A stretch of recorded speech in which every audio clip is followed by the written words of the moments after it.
कुमारी जो मां बनकर रही कुंवारी। एक राजकुमारी जो सफेद घोड़ों के बदले अलग अलग पुरुषों को सौंपी गई, चार अलग अलग मर्दों के चार पराक्रमी बेटों की मां बनी, फिर भी उसे ताउम्र अकेले जंगल में रहना पड़ा। ये कहानी है माधवी की। उपमा सिंह। एक थी द्रौपदी, राजा द्रुपद की लाडली, जिसने अपनी बिटिया को अपने फैसले लेने, यहां तक कि अपना वर खुद चुनने की स्वतंत्रता दी। उसे ये आत्मनिर्भरता दी और द्रौपदी ने चुना कढ़ाई के तेल में देखकर मछली की आंख में निशाना लगाने वाले धनुर्धर अर्जुन को। लेकिन अपने सपनों के राजकुमार का हाथ पकड़कर जैसे ही वो पिया के घर पहुंची, अपनी सास के एक गलत वचन के चलते बिना उसकी मर्जी के 5 भाइयों में बांटकर पांचाली बना दी गई। एक थी अहिल्या, ऋषि गौतम की पत्नी, इतनी खूबसूरत कि तमाम देवताओं समेत देवराज इंद्र का मन तक उसे पाने को डोल उठा। इंद्र ने छल से ऋषि गौतम का रूप धरा और अहिल्या के समीप पहुंच गए। इधर गौतम ऋषि ने यह देखा तो अहिल्या को पाषाण हो जाने का शाप दे दिया। यानी एक पुरुष ने उसे छला तो दूसरे ने बिना किसी गलती के सजा दे दी। द्रौपदी और अहिल्या ही नहीं, ताउम्र पतिव्रता धर्म का पालन करने के बावजूद अग्नि परीक्षा के लिए मजबूर हुई माता सीता से लेकर विवाह के तुरंत बाद पति से 14 साल का विक्षोभ सहने वाली उर्मिला तक। हमारी पौराणिक कथाओं में ऐसी कई महिला पात्र मिलती हैं जिनकी निष्ठा, कर्तव्य परायणता, त्याग का सही मोल नहीं किया गया। देखा जाए तो उनके साथ अन्याय ही हुआ। इन्हीं में से एक थी माधवी। कभी उसके पिता ने अपनी दानशीलता साबित करने के लिए बिना उसकी मर्जी के किसी और के हवाले किया, कभी उसके पति ने अपना वचन पूरा करने के लिए दूसरे राजाओं के। माधवी महाभारत काल की एक ऐसी भुला दी गई नायिका है जिसके लिए उसका ताउम्र कुंवारी बने रहने का वरदान ही सबसे बड़ा शाप बन गया। महाभारत में वर्णित कथा के अनुसार माधवी नहुष कुल के चंद्रवंशी राजा ययाति की पुत्री थी। ययाति ने उसे मुनि गालों को सिर्फ इसलिए सौंप दिया ताकि वो माधवी को बाकी राजाओं को देकर उसके बदले में 100 श्वेत अश्व यानी सफेद घोड़े पा सकें। सुनने में भले अजीब लगे, पर कहानी यूं है कि गालो ऋषि विश्वामित्र के बड़े प्रिय शिष्य थे। अपनी दीक्षा पूरी करने के बाद गुरु विश्वामित्र को गुरु दक्षिणा देना चाहते थे। ऋषि विश्वामित्र ने गालो को कई बार मना किया, कहा तुम 12 कलाओं में निपुण हुए हो, यही मेरी गुरु दक्षिणा है। लेकिन गालो जिद पर अड़े रहे। तब गालो के हठ से नाराज ऋषि विश्वामित्र ने उसे 800 श्याम कर्णी श्वेत अश्व यानी ऐसे सफेद घोड़े जिनके कान काले हों दक्षिणा में देने को कहा। वचन पूरा करने के लिए गालो निकल पड़े, पर उनको ऐसे घोड़े कहाँ मिलते। हार कर वो आत्महत्या करने का मन बना बैठे। तभी पक्षीराज गरुण उनकी मदद को आए। उन्हें दानशीलता के लिए मशहूर राजा ययाति की शरण में जाने को कहा। राजा ययाति के पास पहुंचकर गरुण और गालो ने सारा किस्सा कह सुनाया। लेकिन उस वक्त तक राजा ययाति की आर्थिक स्थिति उतनी अच्छी नहीं थी। उनके पास ऐसे घोड़े भी नहीं थे। लेकिन दानी ययाति याचक को खाली हाथ जाने भी कैसे देते।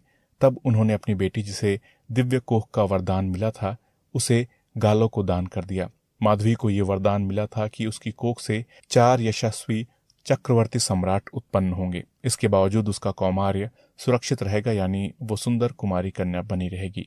राजा ययाति ने गालो से कहा, आप दैवीय गुणों वाली मेरी इस बेटी के बदले अन्य राजाओं से अपनी दक्षिणा के लिए घोड़े पा सकते हैं। ऐसी गुणवान कन्या के लिए तो राजा अपना राजपाट छोड़ दें, घोड़े क्या चीज है। बाद में गुरु दक्षिणा पूरी हो जाने पर मेरी बेटी को वापस मेरे यहाँ छोड़ जाएं। गालो ने ऐसा ही किया। माधवी को लेकर गालो सबसे पहले पहुंचे अयोध्या के राजा हर्यश्व के पास। राजा हर्यश्व ने गालो का प्रस्ताव और माधवी के गुणों का बखान सुना तो खुशी से फूले नहीं समाये। दिक्कत ये थी, उनके पास वैसे घोड़े केवल 200 थे। ऐसे में तय हुआ कि हर्यश्व 200 घोड़ों के बदले माधवी से सिर्फ एक पुत्र प्राप्त करके वापस लौटा देगा। इस तरह माधवी ने हर्यश्व के लिए वसुमना नामक सर्वगुण संपन्न पुत्र उत्पन्न किया, जो विख्यात राजा बना। इसके बाद माधवी को लेकर गालो काशी के राजा दिवोदास और भोजराज उशीनर के दरबार में पहुंचे। यहां भी माधवी से पुत्र उत्पन्न करने के बदले दोनों राजाओं ने गालो को 200 घोड़े दिए। बदले में माधवी ने दिवोदास के संयोग से प्रतर्दन और भोजराज उशीनगर के तेजस्वी पुत्र शिवी को जन्म दिया। पर माधवी का रूप यौवन पहले जैसा बना रहा। मुश्किल ये थी कि गालो को अपनी गुरु दक्षिणा की शर्त पूरी करने के लिए अब भी 200 घोड़े चाहिए थे, जबकि धरती पर अब कहीं भी ऐसे घोड़े नहीं बचे थे। तब गालो ने बचे हुए 200 घोड़ों के बदले माधवी को ही गुरु विश्वामित्र को सौंपने का फैसला किया। गालो 600 घोड़े और माधवी को लेकर ऋषि विश्वामित्र के आश्रम पहुंचे। विडंबना देखिए, गुरु विश्वामित्र ने भी शिष्य गालो के इस प्रस्ताव पर कोई ऐतराज नहीं जताया, बल्कि दूसरे राजाओं की तरह माधवी से उन्होंने भी अष्टक नामक तेजस्वी पुत्र उत्पन्न किया। इस तरह माधवी ने 4 बेटों को जन्म देकर गालो की गुरुदक्षिणा पूरी करवा दी और पिता राजा ययाति के पास लौट आई। घर लौटने पर पिता ने माधवी का स्वयंवर रचाना चाहा तो उसने इनकार कर दिया। अब वो न तो और किसी को अपने पति के रूप में स्वीकार करना चाहती थी, न गृहस्थ जीवन के प्रति उसे कोई मोह माया रह गया था। वो वन में चली गई और वानप्रस्थ जीवन जीने लगी।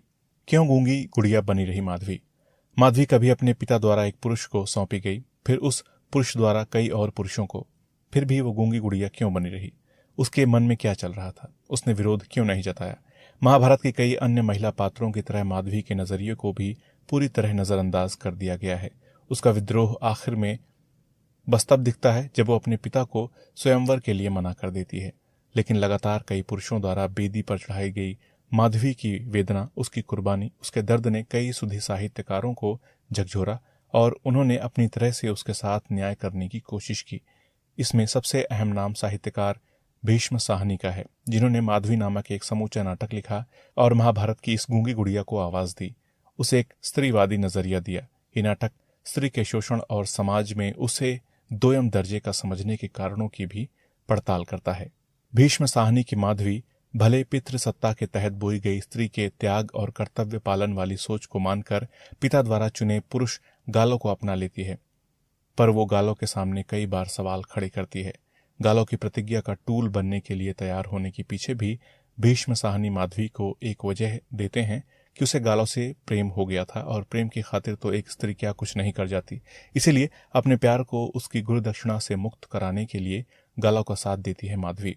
हर्यश्व के दरबार में ज्योतिषी उसके आंख, होठ, जीभ, तालु, वक्ष, नितंब, हर अंग प्रत्यंग की जांच करता है कि क्या वाकई वो दिव्य गुणों वाली है। माधवी अपमान सहने से लेकर विश्वामित्र से गालो को गुरुदक्षिणा से मुक्त करने के बदले खुद को स्वीकारने की याचना तक करती है, लेकिन आखिर में वापस अनुष्ठान कर कौमार्य प्राप्त करने से इनकार कर देती है। वो स्वयंवर में गालो को चुनती है। उसे यकीन था कि गालो उसे उसी रूप में स्वीकार कर लेगा। आखिर उसने सब कुछ गालो के लिए ही तो किया था। लेकिन गालो 4 बच्चे को जन्म देकर कमजोर, अधेड़ और अनाकर्षक हो चुकी माधवी को अपनाने को तैयार नहीं होता। वो बार बार माधवी को मनाता है कि वो अनुष्ठान करके फिर से कुमारी और सुंदरी बन जाए, लेकिन माधवी नहीं मानती, बल्कि गालो को ललकारती है। मुझे देखकर ठिठक क्यों गए गालो? मैं अब पहले जैसी माधवी तो नहीं हो सकती हूं ना? तुम किस माधवी के लिए छटपटाते रहते थे?